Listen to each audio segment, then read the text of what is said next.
morning, good afternoon, good evening. My name is Marina Ponti. I'm the director of the UN SDG Action Campaign, and I'm delighted to be here today with Trisha Shetty, the social activist and founder of She Says. And we are here for a turning point dialogue. Why a turning point dialogue? We believe that 2021 can really be a moment of transformation where we can make the necessary shift that are needed to address the deep inequalities of our societies. So Trisha, welcome and thank you for being here. Let me start by asking you a question, which was triggered by your intervention as the SDG Action Zone in September.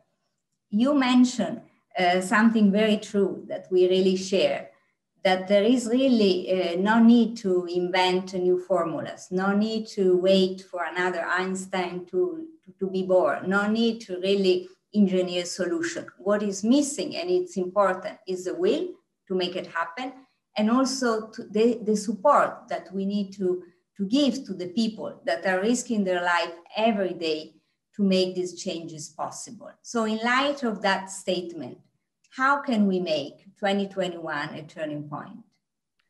At the offset, thank you so much, Marina, and to your entire team for bringing us together with urgency and intention to address the crisis that we are in and figure out how do we move forward from here. I often find it interesting when people say, refer to the pandemic and say, we need new solutions, we need to hit pause and reset and shake the system up. All of that is very much true. But what I find amusing is when people ask for solutions as to, how to change this broken system. I find it amusing because we are currently living in crisis, right? The pandemic is the crisis. We're living in crisis of deep inequality. We're living in a crisis of completely the climate crisis. We are losing about 150 to 200 million species to the climate crisis every single day, to the ecological crisis. And people often stop at political will.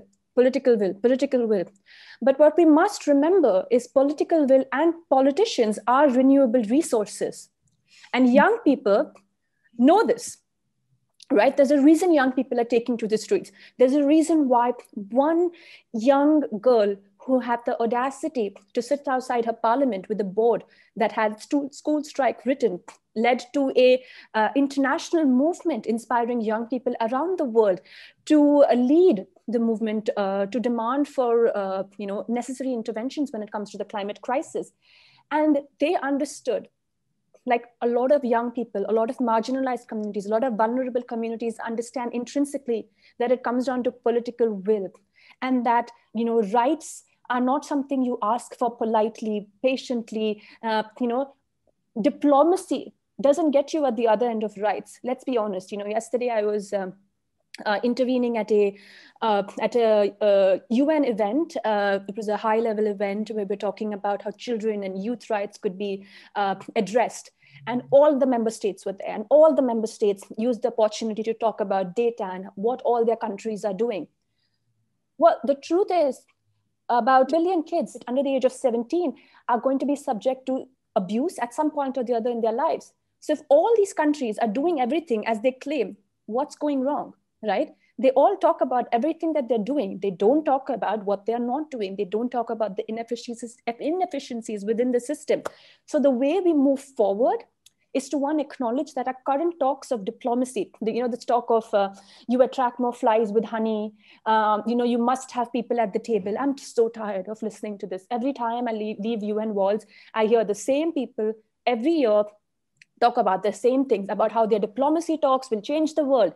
But honestly, it hasn't, because if you see what's happening around the world, it's young people, it's kids, it's the most vulnerable and marginalized communities that are leading change on ground. That is and has been changing the world. So to answer your question, how do we move forward? By protecting the activists, the journalists, the lawyers, the human rights defenders, protecting the SDGs because they understand what leaving no one behind means. It means holding leadership accountable to do better. It means demanding for justice. It means going after corporate and vested interests, right? It means going against political lobbies. It means going against money lobbies and corporate lobbies. So one, it means we as a global community protect them, right? We say, when we say leave no one behind, it also means we ask for justice for the lives left behind. We demand for accountability. When we say leave no one behind, it means provide a platform to the most vulnerable and marginalized to speak their truth and demand that their voices are heard, seen, celebrated, and truthfully, to remind everyone that politicians are renewable resources, that we are not at their mercy. We need to change this system where they realize that they are answerable to us. Thank you, Trisha. I think you are really spot on. And as you may know from the campaign, we are a true believer in the butterfly effect. I mean, we believe that everyone can trigger the change that we want to see in the world. And you mentioned about, I really like, politician be renewable, resources. So for us, when we talk about individual action, the first one to me is to vote and to really share, to put forward your conviction, your values, and really fight for what you believe in. So, really, really spot on. And you also mentioned about inequalities, the deep inequalities of our societies that were even, made more clear, because of the pandemic. Where do you think we can really tackle the root causes, leveraging this moment of the pandemic and of the turning point?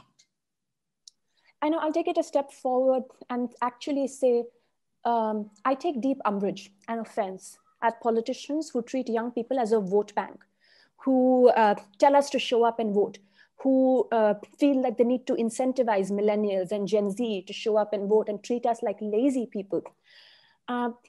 If you look at statistics, the median age of global parliamentarians, I believe, is 56, right? Young parliamentarians in their 20s make up for less than 10% of global parliamentarians. So we keep asking young people to show up and vote, but don't open doors for them to hold elected positions. So there's an incredible campaign that's supported by the UN Youth Envoy's office called Not Too Young to Run, that had great progress in Nigeria, if I'm not mistaken. So at this point, we need to understand, again, when we come to a crisis, this pandemic is a crisis, but this crisis has exposed the crisis of failed leadership. So we need to change this leadership, which means recognizing and celebrating young people's agency, figuring out the laws that don't give them access to hold leadership positions, figuring out the policies that don't give them access to leadership positions, and then demanding that they do hold these positions, right? It's very often, we talk about when we ask for gender quota, they keep asking us, but what about meritocracy? What about meritocracy? Frankly, if we were living in the space of meritocracy, we would not have so many white, aged men holding these positions of leadership. Right? We've seen where their meritocracy has gotten us. They've gotten us here at this point where we don't have food to feed our children, where most children are growing up in war zones, in inequality, and calling this their new normal. So I don't want to hear this talk about meritocracy when we fight for quotas, for gender-based quotas, when we fight for minorities and vulnerable communities and young people to hold positions of leadership and power. I don't want tokenization. I don't want people to look at young people as someone that will show up and vote for them, as though they don't know how to run country, that they don't know how to, if anything, this movement that has been led by climate activists, where they're speaking up in solidarity for all human rights. Currently, my country is witnessing the largest protest in global history. About 200 million people are protesting in India, demanding for farmers' rights. Climate activists around the world have been putting their support behind this movement. Greta Thunberg, there was a point when we were worried that our government would issue an arrest warrant against Greta Thunberg for sharing a toolkit on how to get involved in the protest, a democratic protest to support our farmers. All the climate activists from Vanessa to Alexandria to Lichipriya from India, all of them who were supporting faced unprecedented pushback and trolling. You know what they did? They doubled down.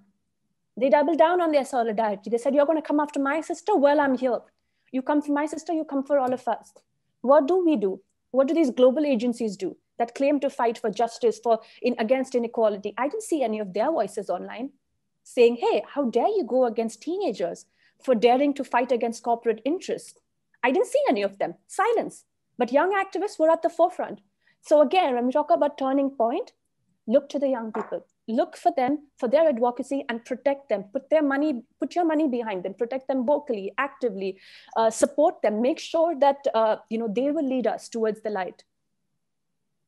Thank you, Trisha. This has been amazing and truly inspiring. I mean, you are really an inspiration for many of you, for many of us, and we just want to, close with a last question. You inspire many people, but we want to know what inspires you. If there is a poem, if there is a person, if there is an episode in your life, what is your inspiration? I've always been inspired by the deep resilience of survivors that I have had the chance to meet. Nadia Murad is someone, I call my sister, and her words where she said, hope is dangerous. Hope has an expiration date. Hope requires action, has always stuck with me. And those who bring it upon us demand from themselves to showcase the best of their humanity after being subject to the worst. They are marvelous, magical beings. And to think that you've witnessed so much suffering, yet you find it your purpose and calling to stand in solidarity, and yet believe in community, and yet believe in what it means to live in a global community and fight truly to leave no one behind. That's a marvelous thing. And I don't think you need to look for further inspiration than the people actually doing the work on the ground level. Thank you, Trisha. They don't have to be Nobel Peace Laureates. They could be amazing child activists doing incredible work in your area. Thank you, Trisha. Thank you so much. Thank you.